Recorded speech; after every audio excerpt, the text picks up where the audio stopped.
اللہ دے بندیو لڑیاں پان دا مقام ہے تے نبی پاک دے نام تے تمالا پان دا مقام ہے. قسم ہے مینوں ذات الہی دی جتنی محبت حضور تواڈے نال فرمائی اتنی کسی نال نہیں فرمائی.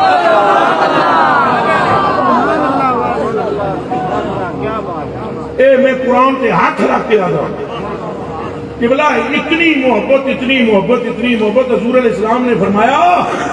حضرت ابو موسیٰ اشعری رضی اللہ تعالیٰ عنہ راوی ہیں, روایت ابن ماجہ میں ہے, عن ابی موسیٰ اشعری رضی اللہ تعالیٰ عنہ قال قال رسول اللہ صلی اللہ علیہ وآلہ وسلم خجرت, حضور فرماتے ہیں میرے رب نے مجھے اختیار دیا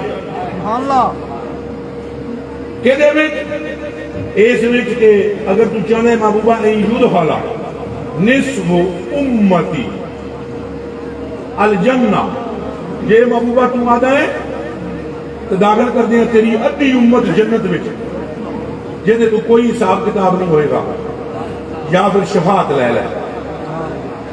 حضور فرماتے ہیں فاخترت الشفاعت, میں نے شفاعت لے لی. اچھا بولو میں نے شفاعت لے لی. اجے بھی نہ بول گئے ہو بھونگے ہو, میں نے شفاعت لے لی. اور دب کے بولے تو آنے واسطے سبھی صاحب اے تو نکل کے باہر جڑے سگریٹ لاندے ہیں چوکاں کھلوندے ہیں, اے علماء دی گل میں نہ کرنا تو اڈی پیا گل کردا. حضور فرماندے نے میں شفاعت لے لئی, میں عرض کیتی پروردگارا نصف امت نہیں شفاعت لوں گا, میں نے لے لی. تو ہن اگلی گل سنیا ہے, علماء کرام صرف موجود ہون گے تو سمجھو وہ سمجھے ہوئے. حضور فرماتے ہیں اترونہا, کیا تم یہ سمجھتے ہو کہ للمتقین اے جڑی میری شفاعت ہے نیکاں بندیاں واسطے متقیاں واسطے؟ حضور نے فرمایا اللہ.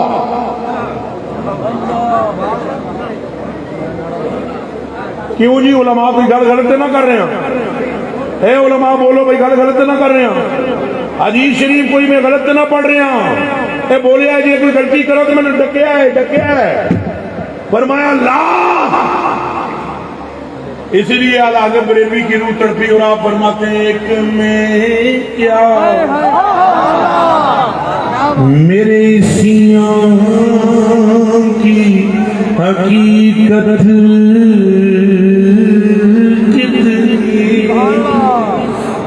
مجھ سے سولا کافی ہے اشارہ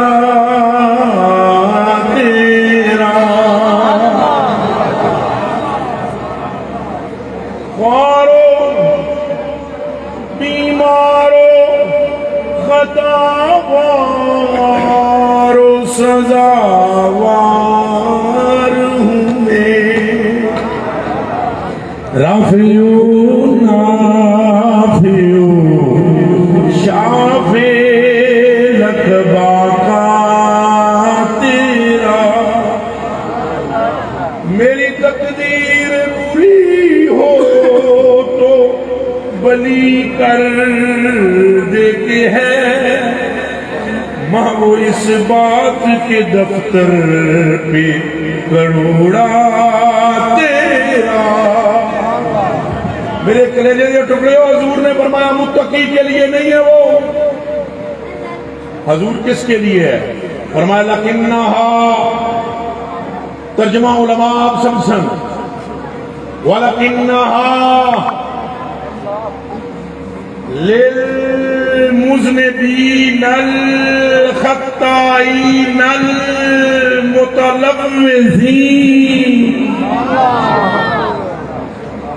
اے دیوانوں تمہیں کچھ سمجھ نہیں آئی ہم نے کیا کہہ دیا ہے. حضور کا فرمان ہم نے سنا دیا آپ کو. حضور نے فرمایا بلکہ وہ پرلے درجے کے گناہگاروں کے لیے ہے جو شفاعت میرے لیے ہے. رب نیکوں کو میری پیروی کے صلے میں جنت میں داخل کرے گا اور گناہ